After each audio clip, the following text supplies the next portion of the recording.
Hello, welcome to the update. I'm Abby Smith. 5 Japanese coastguard crew members have been killed when their aircraft collided with a passenger plane in Tokyo.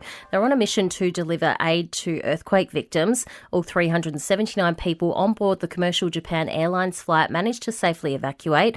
Aviation safety expert Graham Braithwaite has told Today investigators will work to find out exactly how the collision occurred. The risk that's associated with what we call a runway incursion is potentially so catastrophic, and the outcome here, although sadly 5 people lost their lives, is frankly incredible.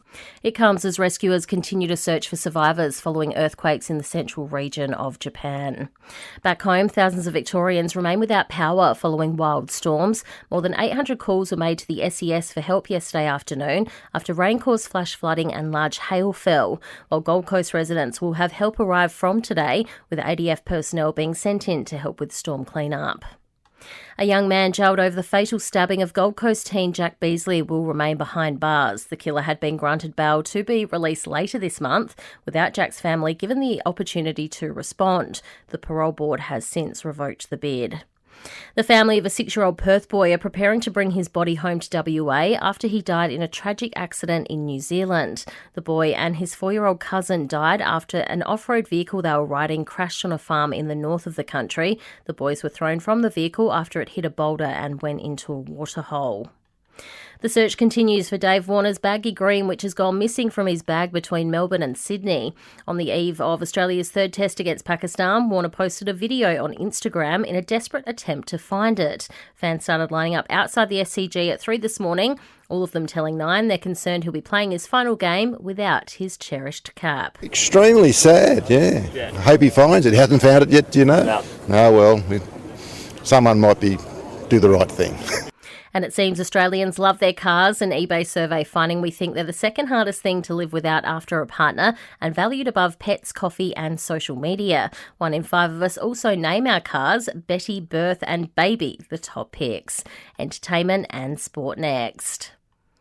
Glenn Maxwell put in a man-of-the-match performance in his 100th Big Bash game as the Stars thumped the Renegades by 8 wickets in the Melbourne Derby. The Stars all-rounder made 32 runs off 15 balls and took the prize wicket of Renegades opener Quinton de Kock at the MCG last night.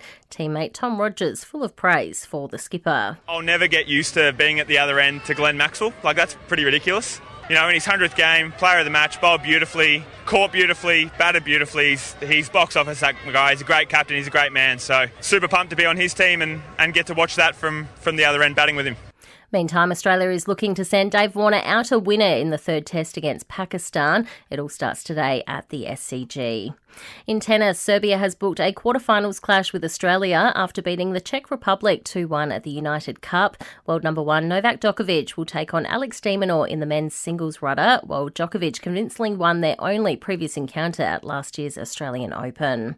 And the Socceroos have assembled in Abu Dhabi ahead of the Asian Cup warm-up match. They take on Bahrain on Sunday before beginning their campaign against India in Qatar next week. In entertainment news, the oldest tortoise in the world is turning 191, or so experts think.